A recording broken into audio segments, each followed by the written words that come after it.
You can't auto-enroll somebody and think that you've solved their financial stress. Hi, I'm John Sullivan with 401k Specialist, and this is the 401k Specialist podcast. It's difficult to find a better ambassador for the retirement plan space than Jania Stout, founder of Fiduciary Plan Advisors. Her enthusiasm and engagement are infectious, and while retirement savings is her focus, she's helping her clients with so much more. She was on the road for a summer vacation, but nonetheless made time for us, and we started with student loan debt, one of our current priorities. Jania, student loan debt is obviously a major issue. What are you doing in your own practice to help? Well, I think the first step is kind of educating our clients. There's a lot of information out there, whether it's like articles or, a conference that somebody in HR might go to. So there's a lot of confusion on what, how you can structure these. So I kind of look at the student loan conversation, kind of where we were with whether it was Roth deferrals or automatic enrollment, where you almost have to explain it to the clients a few times before it really sinks in. And I think the employers are going to start really looking at student loan payoff programs as a corporate benefit. I really do see a world in the future where that's going to be normal. Is it becoming more and more a part of your practice, central to your practice, would you say? Yeah, absolutely. I mean, I think it's because of the focus we've had on participant education. So we track, what their top concerns are. And when time and time again, they're paying off student loan debt, as Gen X and Gen Z are entering the workforce, they're becoming the largest of our labor force. So we've got to start shifting and focusing on what their needs are, but not forget about the retirement plan, right? Like, we don't want to ever give the impression that we think, they could put their savings for retirement on hold for very long. We got to kind of do this delicately.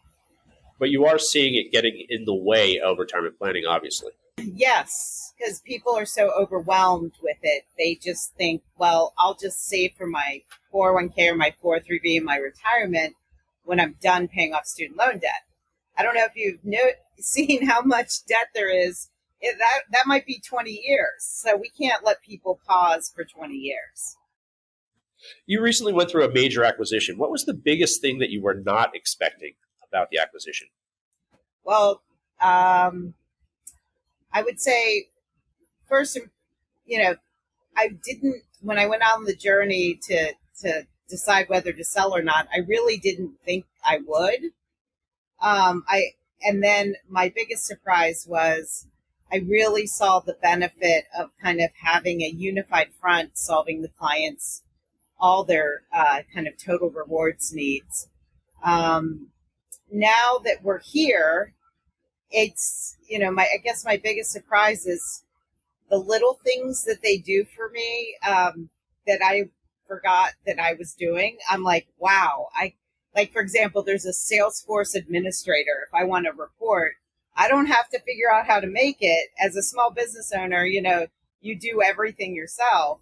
And just to call someone and say, hey, can you do this? And they're like, sure, I'll get it to you within, 20 minutes. And I'm like, oh my gosh, now that was pretty amazing. Made it all worthwhile, huh? Oh yeah, just to run a report for me.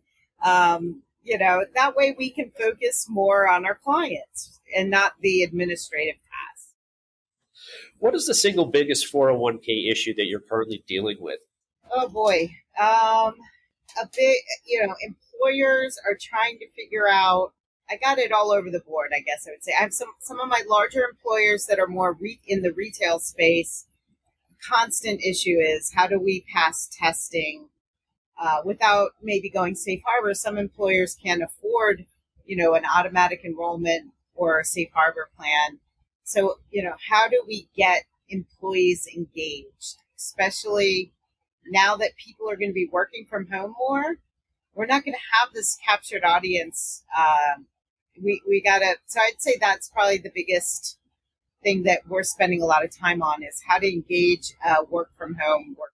You've spoken in the past about the power of auto features, auto enrollment, escalation, portability, but there are certain things that we can't simply auto in the plan. What do you mean by that? Well, I would say, On the not so exciting side of that, beneficiary capture is a big issue with auto enroll plans, right? And people or cyber risk, because people get automatically enrolled, they never log into their website, so they never create a password, and then they never select a beneficiary. But I'd also say you can't auto enroll somebody and think that you've solved their financial stress, because it's so much more than just saving for retirement. It's a financial wellness issue then? Yep, absolutely. And I think, as many of us have said, everybody has a different definition of wellness. To me, I think the biggest issue is helping people prioritize goals, not knowing what they should tackle first. Employers are offering more and more benefits. I mean, think about the fintech space. There's all these little, benefits that are popping up. Now when an employee goes to enroll or gets hired, they get a benefits brochure, whether it's digital or paper. And there's like 30 different things they can select, right? And they don't know what's most important at that stage in their life. So I think that's where we really, if we want to de-stress working America, we need to help them understand where they should focus and in what order. Your charitable work is extremely successful, and we know this is not why you do it, but what are some of the business benefits, and why should more advisors get involved? Oh, gosh. I mean, I think that, many of us in our industry, like plan advisors, I think we clearly care about people. And if we could take that energy and do something good for the world, and be a leader in that so that others can watch. I mean, I've seen other advisors do things first where I thought to myself, you know what, I need to do more, right? So, if a few advisors do it and, post it out there so everyone else can see, I think it just will make the world a better place for everybody, because everyone's going to kind of catch on and try to do something even more creative. So the benefit there is fabulous. And I will say, even though this wasn't our priority, I mean, it wasn't why we did it or why I've done different charitable events, but your clients then see you as human, and, it just creates a bigger bond. So we have the NAPA 401k Summit rapidly approaching. What are you looking forward to most? Oh my gosh, just seeing live people. I can't even imagine what the buzz is going to be like. I mean, it's to have the opportunity to go and be with like-minded people, having a coffee with somebody. I mean, believe me, I've enjoyed Zoom and all these online technologies. It's really, we've all figured out a way to stay close, but I don't think anything's going to be better than human interaction in person. So that's what I'm just excited to see my friends.